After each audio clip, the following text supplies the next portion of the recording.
Bismillahirrahmanirrahim. Assalamualaikum warahmatullahi wabarakatuh. Selamat pagi menjelang siang anak-anakku kelas 11 yang Bapak banggakan. Hari ini kita akan kembali melanjutkan materi di bab 1 tentang peristiwa tahkim. Bagaimana peristiwa tahkim itu terjadi? Kita lihat pada masa Ali bin Abi Thalib menerima estafet kepemimpinan dalam situasi yang sangat sulit. Peristiwa pembunuhan Utsman bin Affan menjadi beban yang sangat berat untuk diselesaikan. Muawiyah yang merasa keluarga Utsman bin Affan mengajukan tuntutan agar Ali bin Abi Thalib memprioritaskan pengusutan pembunuhan Utsman bin Affan.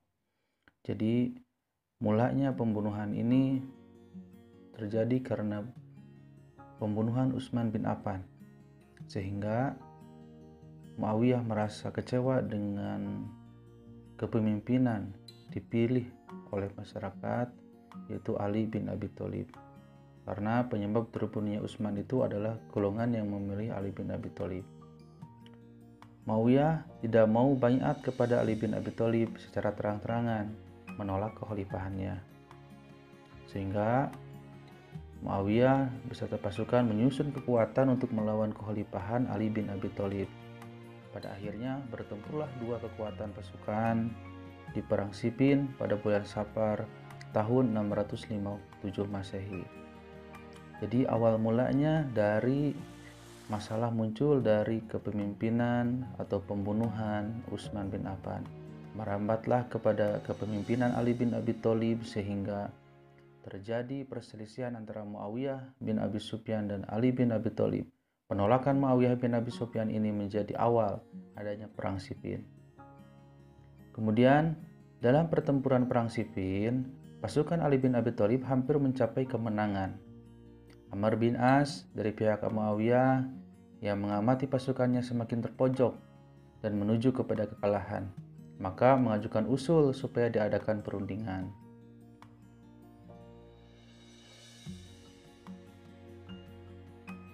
Damatul Jandal adalah lokasi yang disepakati untuk dijadikan tempat perundingan. Peristiwa perundingan antara pihak Ali bin Abi Thalib dan pihak Muawiyah inilah kemudian yang dikenal dengan sebutan tahkim atau arbitrase.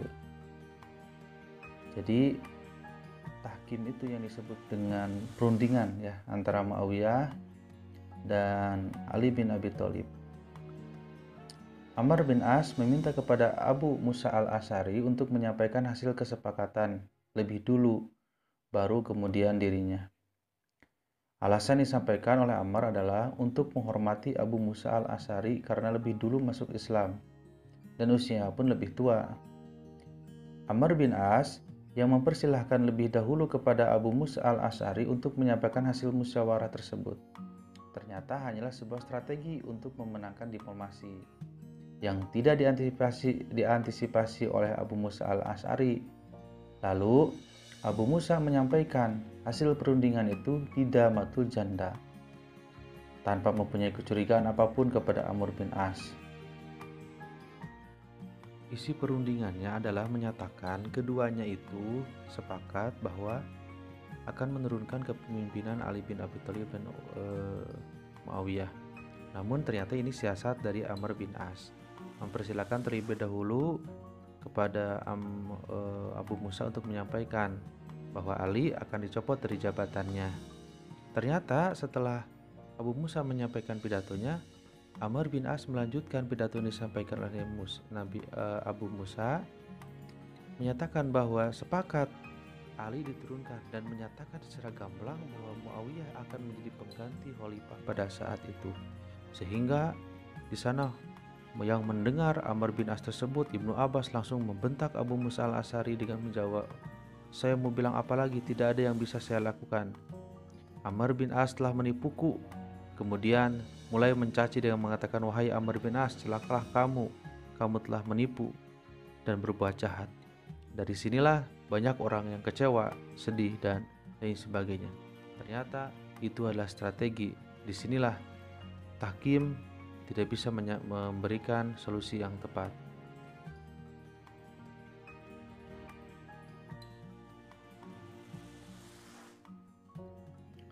Bisa dibayangkan bagaimana kacaunya dan gaduhnya suasana di Daimutul Jandal itu.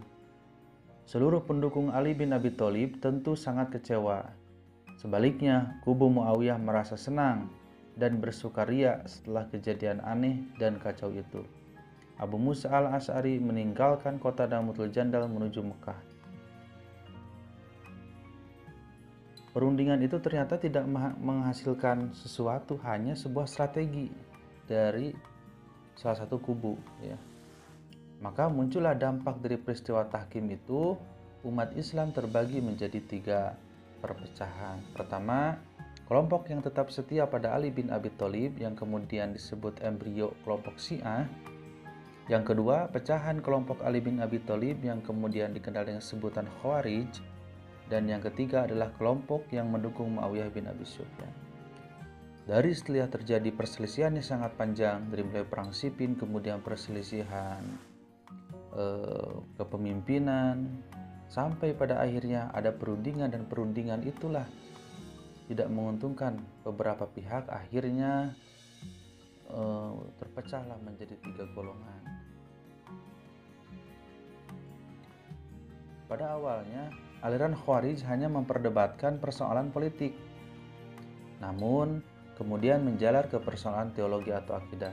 Misalnya, sikap mereka terhadap Utsman, Ali bin Abi Thalib, dan Muawiyah yang dinilainya sebagai kafir karena dianggap mencampur adukan antara benar dan atau hak dengan yang palsu atau batil. Karena itu, mereka merencanakan untuk membunuh Ali bin Abi Thalib, Muawiyah bin Abi Sufyan, dan Amr bin As. Nah, ini munculnya kelompok Syiah diawali dengan seperti ini. Kekecewaan terhadap Ali bin Abi Thalib, Muawiyah bin Abi Sufyan itu akan dilakukan pembunuhan karena kaum Khawarij ini kelompok yang brutal gitu ya.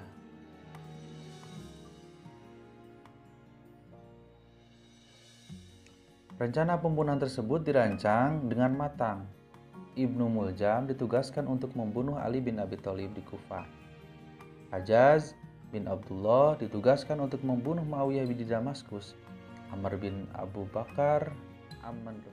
Bakar ditugaskan untuk membunuh Amr bin As di Mesir. Namun pada akhirnya yang berhasil dibunuh hanyalah Ali bin Abi Thalib. Yang lainnya seperti Muawiyah, kemudian Amr bin As hanya terkena luka-luka. Nah, dari sinilah peristiwa tahkim muncul, menjadi banyak pemahaman-pemahaman sampai sekarang aliran-aliran. Setelah terbunuhnya Ali bin Abi Thalib, maka kekhalifahan diganti oleh Muawiyah bin Abi Sufyan di Damaskus dengan mendirikan dinasti Umayyah.